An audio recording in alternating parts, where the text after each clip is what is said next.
안녕하세요. 삶의 경험과 지혜를 나누는 시간, 내일을 여는 보이스 김유미입니다.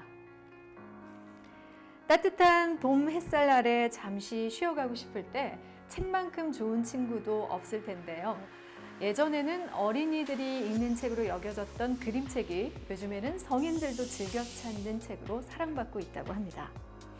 그래서 오늘 내일을 여는 보이스 시간에는 도심 속의 작은 골목길에서 그림책방과 그림책 연구소를 운영하면서 일상 속의 소소한 여유를 선사하는 모녀 두 분을 모셨습니다.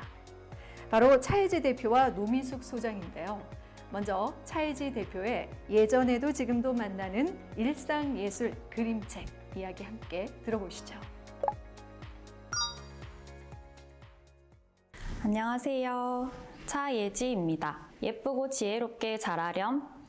엄마가 지어주신 이름으로 책방 이름을 정하면서 이렇게 다시 의미를 담았습니다. 예전에도 지금도 그림책과 함께합니다. 책방에 오시는 분들께 종종 이런 질문을 받습니다. 여기 있는 책들 빌려갈 수 있어요? 그 질문에 대한 답을 고민하던 중 한 아이가 낙서한 듯 적어놓고 간 문구가 떠올랐습니다. 책방과 도서관이 다른 점. 책방, 책을 살 수 있다. 빌릴 수 없다. 도서관, 책을 살 수 없다. 빌릴 수 있다. 참 명쾌한 답이죠? 그림책은 어린이들만 보는 책일까요? 네, 그리고 아니오입니다. 어린이들만 보는 책이 아니라 어린이와 함께 보는 책입니다. 또 내면 아이, 즉 내 안에 있는 어린이의 마음으로 보는 책입니다. 그러니 그림책은 전 연령이 함께 보며 소통하는 매체이지요. 그렇게 저희 책방은 2019년 2월 23일 문을 열었습니다. 네 번째 생일을 막 지난 지금까지 책방에서 일어난 특별하고도 흥미로운 이야기를 들려드릴게요. 4년 동안 30분의 작가님을 모셨습니다. 아주 더운 여름과 아주 추운 겨울을 제외하면 한 달에 한 분의 작가님을 모신 거지요. 외국에 거주하시는 작가님들은 비대면으로 만났습니다.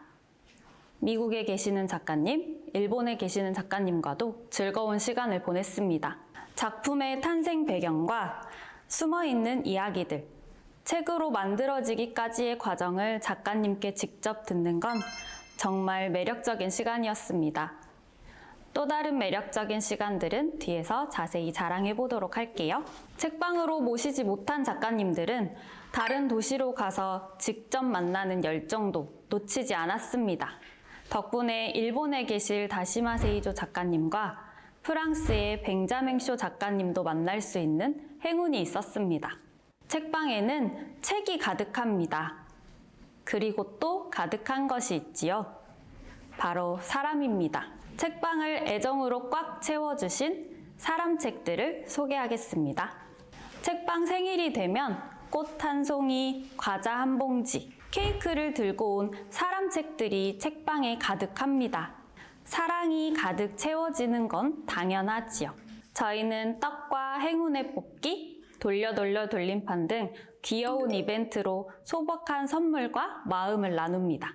돌림판은 하루에 한 번만 돌릴 수 있다고 했더니 매일 하굣길에 친구들 손을 잡고 책방에 와서 돌림판을 돌린 귀여운 어린이들도 있었습니다. 그토록 받고 싶었던 선물은 과연 나왔을까요?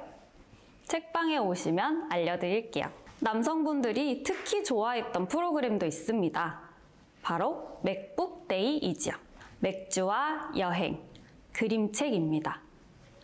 유럽 맥주와 여행, 그림책, 아시아 맥주와 여행, 그림책 두 번으로 나누어 진행했습니다. 맥주 전문가의 설명을 들으며 시음을 하고 맥주가 탄생한 나라를 여행한 에피소드를 들려주고 그 맥주가 탄생한 나라의 그림책을 읽어주고 반응이 뜨거웠던 만큼 쭉 이어가고 싶었는데 코로나가 찾아왔습니다. 더 이상 모여 맥주를 마실 수도 그림책을 볼 수도 없게 되었습니다. 그때 새롭게 시작하게 된 프로그램이 바로 파자마 입고 그림책 한 잔입니다. 매월 마지막 주 수요일 밤 9시 그림책 한 권과 마실 것 한 잔, 그리고 파자마를 입습니다. 화면 앞에 모여 앉아 책 이야기를 나누는 거지요. 단순히 책을 읽어주거나 소개를 하는 것이 아니라 자신의 인생에서 어떤 의미가 있는지 이야기하다 보니 다 함께 웃고 울고 하는 시간이 되었습니다. 10번의 파자마 파티 중 7살 어린이가 진행을 맡은 날이었습니다. 어린이가 직접 쓴 대본을 보고 모두가 빵 웃음이 터졌습니다. 다음 책 소개해 주실 분이 손을 들지 않으면 어떻게 진행을 할까 고민이 많았나 봅니다. 이렇게 어린이들과 만난 그림책은 사랑스러움 그 자체입니다. 책방에 오는 어린이들 중에는 책과 친하지 않은 아이들도 있어요. 그럴 땐 책방 곳곳에 숨어 있는 7명의 스파이더맨이 힘을 발휘합니다. 7명의 스파이더맨을 찾다 보면 자연스럽게 공간을 한 바퀴 둘러보게 되고 책과 가까워집니다. 그럴 때 슥 다가가서 책을 한 권 읽어줍니다. 자신도 모르게 그림책에 빠져들고 있는 아이들의 모습을 보면 미소가 절로 지어져요. 그림책은 청소년들과 만났을 때도 큰 시너지를 발휘합니다. 깊이 있는 사고와 넓은 사회적 시선, 스스로 결정할 수 있는 힘을 키워줄 수 있다고 믿습니다. 그 중에서도 사랑 이야기가 들어간 책은 무조건 통합니다. 자녀 또는 학생들에게 사랑 이야기 그림책을 들려줄 때 입꼬리를 숨기지 못하는 친구가 있다면 지금 사랑이 현재 진행형일 확률이 매우 높습니다. 저에게 큰 울림을 준 친구를 소개할게요. 어느 날 책방으로 전화가 걸려왔습니다. 고등학생인데 이번에 책을 출간했다며 책방에 입고가 가능한지 묻는 전화였습니다. 입고할 책을 직접 들고 책방을 찾아온 청소년 작가님의 책에는 이렇게 적혀 있었습니다. 꿈을 이루게 해주셔서 감사합니다. 좋은 어른이 될게요. 한 아이의 꿈을 이루게 해줄 수 있는 책방이라니 너무 멋있지 않나요? 이 청소년 작가님도 어느새 성인이 되어 세계를 누비며 좋은 어른이 되어가는 모습을 지켜보고 있습니다. 덕분에 저도 좋은 어른이 되기 위해 공부하고 노력하고 있습니다. 책방을 운영하고 그림책을 가까이 하며 제 삶에도 많은 변화가 생겼습니다. 세상을 바라보는 눈이 달라졌습니다. 제 안에 자리하고 있던 편견도 다시 돌아보게 되고 불편한 걸 불편하게 바라보는 시선도 생겼죠. 평소에 사용하는 언어도 많이 달라졌습니다.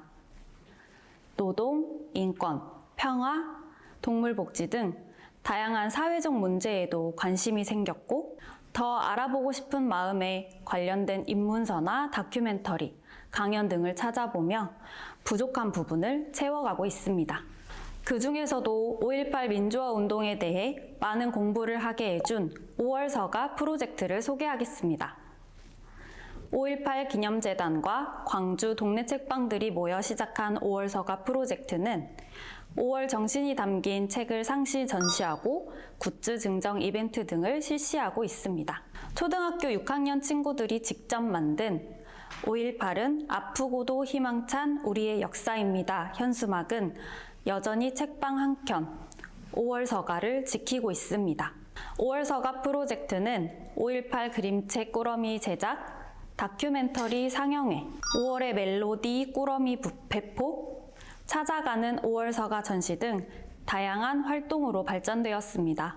또 6월이 되면 이한열 열사의 모교인 광주진흥고, 신창동 마을 네트워크와 함께 우리 동네 5월 역사 이한열을 기억하며에 매년 참여하고 있습니다.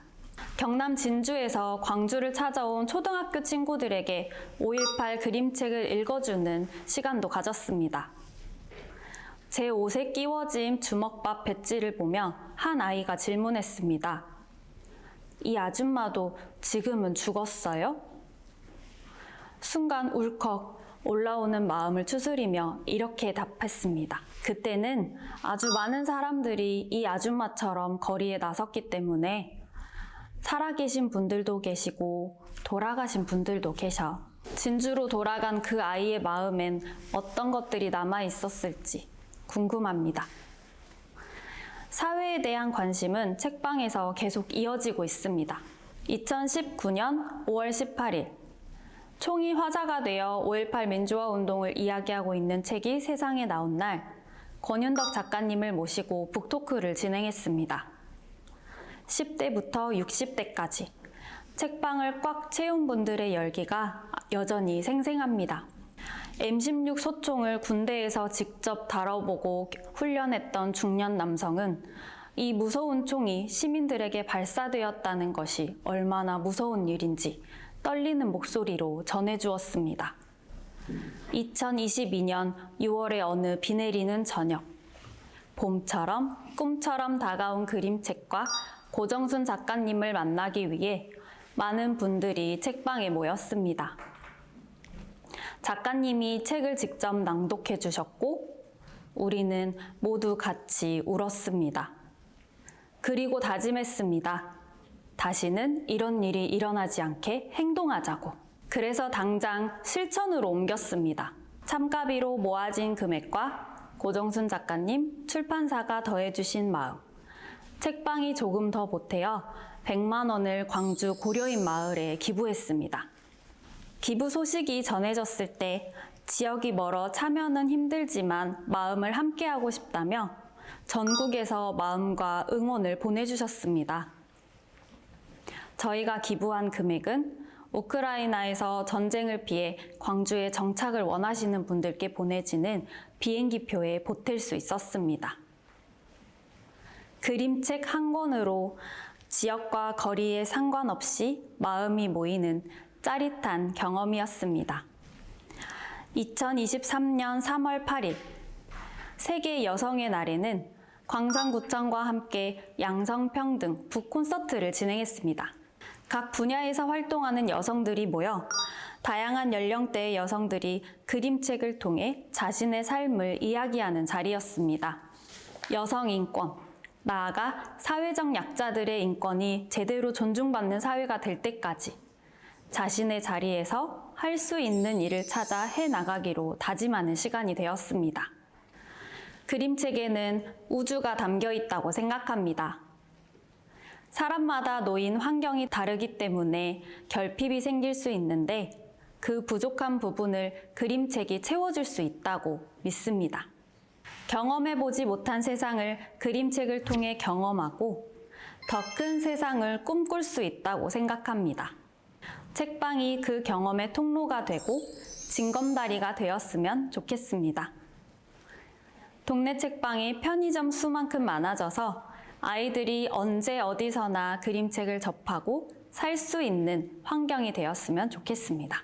그림책을 통해 예술을 경험하고 타인을 이해하며 공감하는 경험을 한 아이들이 만들어갈 세상은 더 아름답지 않을까요?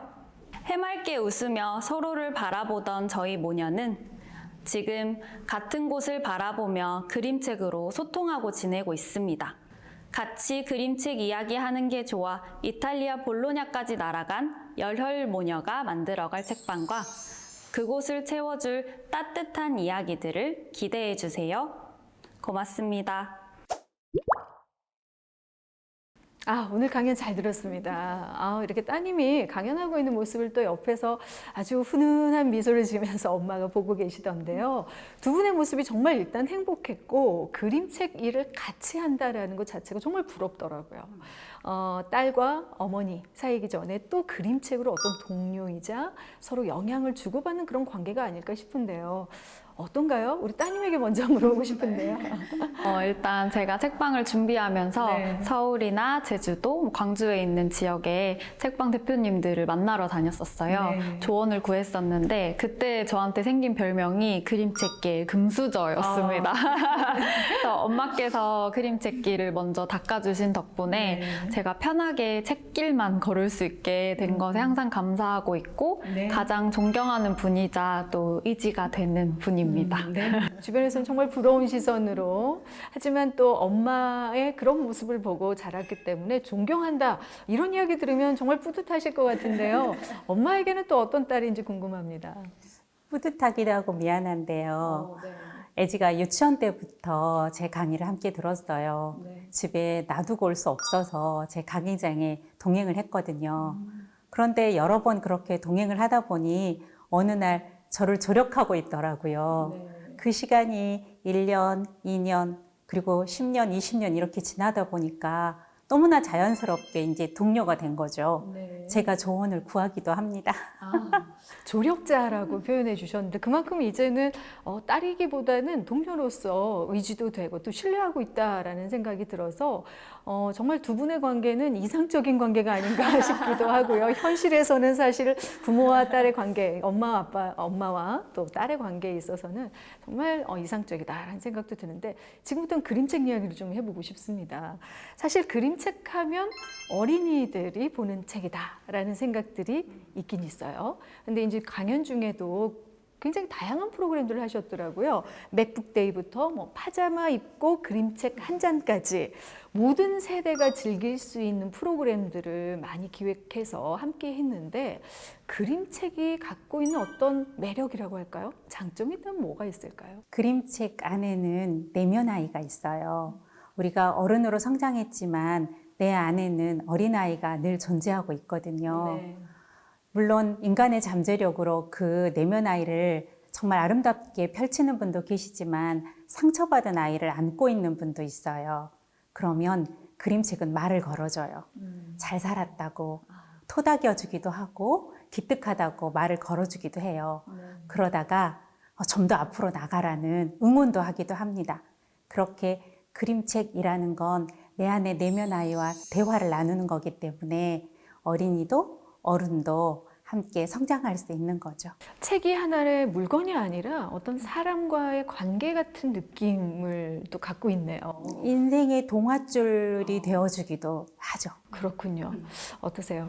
네, 일단 제 인생에서 그림책이 차지하는 비중이 굉장히 컸다고 생각하기 때문에 삶에 스며들 수 있어서 그림책이 매력이 있지 않나라는 생각이 들어요. 그래서 제가 지금 엄마랑 같이 이렇게 일을 행복하게 할 수 있는 원동력도 어렸을 때부터 엄마랑 함께 그림책을 보면서 나눴던 이야기나 그때의 감정들이 제 내면을 단단하게 만들어주지 않았을까 하는 생각도 들고요. 이제는 제가 보고 자랐던 그 그림책을 제 아이에게 읽어주는 날이 얼마 남지 않았을까 하는 행복한 생각도 해봅니다. 네, 사실 이제 아이를 키우면서 많이 접하게 되는 게 그림책인데 성인 되면 그걸 그냥 접어놓고 어딘가 다시 또 버려지게 되는 게 그림책인데 다시 들춰보게 되는 그런 한번 계기가 될 수 있을 것 같다는 생각도 들어요. 광주 지역에 이런 그림책 전문 책방, 동네 책방들이 어느 정도 있는지 혹시 이게 처음인지 궁금해요. 일단 광주 지역에 있는 그림책 전문 책방으로는 저희 책방이 유일합니다. 그렇군요. 네. 전 세계적이나 전국적으로는 어떻습니까? 전국적으로는 그림책 책방이 꽤 있어요. 그래서 여행 가실 때 주변에 있는 그림 책방을 찾아보는 재미를 느끼셔도 참 좋다고 생각을 해요. 물론 세계적으로는 더 많겠죠. 제가 많은 나라를 가보지는 못했어요. 애지랑 여행을 하면서 이탈리아, 영국, 독일, 오스트리아, 네덜란드를 다녔는데 동네마다 책방이 여러 곳 있었고 그림책 전문 책방이 있어요. 그런데 가장 부러웠던 건 이탈리아의 명품 거리가 있거든요. 거기에 1775년부터 책방이 지금까지 유지되는 걸 보고 정말 부러웠어요. 밀라노 가시면 한번 들러보시면 좋겠고요. 중국이나 이집트 그리고 러시아, 베트남은 아직 그림책 전문 책방은 없었고 책방 찾기도 조금 힘들었습니다. 네, 그런 곳을 둘러보시다가 우리도 이런 그림책방이 있으면 좋겠다는 생각으로 아마 유일하게 이제 시작을 하신 것 같은데 사실 우리가 이제 주거 환경이라는 게 요즘은 이제 개인 취향도 굉장히 중요해진 시대고 우리 동네, 내가 사는 골목 또 동네 컨텐츠가 결국은 내가 사는 곳의 어떤 가치 또 의미를 부여하게 되잖아요. 이 그림 책방이 있는 동네에는 얼마나 가치가 있을까라는 생각이 들어서 책방 덕분에 동네 분위기가 좀 달라졌다. 또 사람들이 와서 뭐 어떤 얘기들을 하는지 에피소드들이 있다면 간단히 좀 이야기를 해주시죠. 일단 책방 바로 옆에 초등학교가 있어요. 네, 그래서 책방 창문을 열어놓으면 그 아이들의 목소리가 그대로 들어와서 일단 분위기가 너무 좋고요. 근데 아이들이 학교 끝나고 학원 가기 전에 시간이 살짝 비면 친구들 손잡고 와서 책 보고 자기들끼리 놀다가 가는 모습이 제일 반갑고요. 네, 아무래도 학교 옆에 있다 보니까 1학년 때 처음 책방을 왔다가 이제 4학년이 돼가지고 엄마보다 키가 훌쩍 커져서 찾아온 아이가 엄마 생일 선물로 그림책 사주겠다고 용돈을 모아서 오는 친구들도 있었고요. 네. 그래서 아이들이랑 같이 만나는 게 가장 행복한 에피소드인 것 같아요. 네, 요즘에 아이들이 잘 없잖아요, 동네 가면. 근데 그래도 아이들 소리를 좀 들을 수 있다. 이 동네 분위기. 그리고 여기서는 이미 뭐 유명 장소가 됐을 것 같은데요. 그렇죠. 돼지저금통을 들고 오는 어린이도 감동적이었어요. 네, 저희 동네는 좀 독특해요. 큰 상가가 있진 않거든요. 작은 점포들이 있는데 각각의 매력이 좀 있어요. 그러다 보니 사람들이 좀 더 오고 가는데요. 저희 책방 앞에는 빵집이 있고 과일 가게가 있어요. 과일 사러 왔다가 책방 간판 보고 들어와요. 책방에 있다가 다시 빵 냄새 맡고 가요. 이렇게 몸이 건강해지는 음식을 먹으면서 마음이 건강해지는 책방이 옆에 있는 거죠. 그렇죠. 네일 아트나 카페도 꽤 많아요. 손을 아름답게 하는 그 마음으로 책방에 들려서 마음도 아름답게 해요. 그러다 보니 자연스럽게 공동체가 이루어지고 있습니다. 네, 주변에 조금씩 영향을 또 주면서 동네 문화가 형성이 되는 정말 바람직한 그림책방 하나가 어울림의 그렇죠. 장소가 되고 있어요. 그렇군요. 자, 그런데 이제 우리가 일상의 여유, 개인의 취향, 그림책을 보면서 느끼는 정서적인 어떤 따뜻함 이런 것뿐만 아니라 5월 서가부터 양성평등 북 콘서트까지 사회 문제에도 좀 관심을 갖고 다루려고 하시더라고요. 이렇게 그림책방이 어떤 사회적인 어떤 이슈나 이런 문제들에 관심을 갖게 되고 또 이런 것들을 하게 된 취지라고 할까요? 예, 궁금합니다. 네, 아까 강연에서도 말씀드렸다시피 저는 그림책 안에 우주가 담겨 있다고 생각하거든요. 네. 그래서 아주 다양한 주제별로 그림책이 출판되다 보니까 자연스럽게 궁금증이 생기게 되고 더 알고 싶어서 찾아보고 배우다 보니까 관심이 생기고요. 그러다 보니 내가 행동할 수 있는 것들이 있다면 실천해야겠다라는 마음으로 우리 주변에서 어떤 일들이 일어나고 있는지에 대해서 관심을 갖다 보니까 자연스럽게 사회적 문제로까지 발전된 것 같습니다. 네, 결국은 뭐 예지 책방이 추구하는 어떤 비전이나 이런 것들도 같이 좀 연결해서 앞으로도 이렇게 좀 해보고 싶다 하는 것들도 있을 것 같은데요. 근데 저희가 그림 책방을 하면서 사회 문제를 관심을 가졌다라는 것보다는 저희를 방문해 주신 분들이 저희를 그렇게 만들었다고 하는 게 더 맞을 듯해요. 책을 읽는다고 하는 건 결국 스스로 생각하고 실천하는 건데 책을 사러 오는 것만이 아니라 사서 함께 읽는 공간이거든요. 그러다 보니 5.18 계기교육을 하시는 선생님들 그리고 환경운동을 실천하시는 선생님들 그리고 장애인이 직접 장애 이해 교육을 하고 싶다는 시각장애인 분도 오시고요. 휠체어를 사용하시는 분들도 오세요. 자연스럽게 저희는 그분들하고 얘기를 나누다 보면 사회적 관심을 가질 수밖에 없고요. 그분들이 저희들을 이끌어주고 있어요. 정말 말씀 들어보니까 책방의 주인과 손님이 따로 있지 않고 뭐 손님으로 왔지만 결국은 또 이런 좋은 취지의 프로그램들도 함께 할 수 있는 이끌어 가신다고 하셨잖아요. 같이 하는 공간이다라는 생각이 듭니다. 오늘 좋은 말씀 또 강연으로도 듣고 두 분하고 이야기를 나눠봤는데요. 마지막으로 전하고 싶은 말씀 한 줄 평으로 두 분께 좀 부탁드릴게요. 일단 그림책은 저에게 인생이자 일상이었다고 전하고 싶어요. 그래서 그림책과 책방의 매력을 전할 수 있는 기회를 만들어 주셔서 감사하다는 말씀 남기고 싶습니다. 그림책은 글과 그림과 이야기가 함께 있어요. 그 글이 우리의 언어가 되죠. 그리고 그 그림은 우리의 아름다운 행동이 된다고 믿고 있습니다. 그렇게 우리의 말과 행동이 이야기가 되는 그 마을 속의 책방이고 싶어요. 그래서 아름다운 그림책 읽고 아름다운 세상 함께 만들어가는 시간들이 이어졌으면 좋겠습니다. 네, 자 오늘 좋은 말씀 고맙습니다. 세상을 살다 보면 한 줄의 글귀가 또 한마디의 말이 힘이 되고 위로가 될 때가 있습니다. 바쁜 일상 속에 쉼표가 필요하다면 그림책 한 권과 함께 잠시나마 여유를 즐겨보시기 바랍니다. 자, 오늘 내일을 여는 보이스는 여기서 마무리 짓겠습니다. 함께해 주신 여러분 고맙습니다.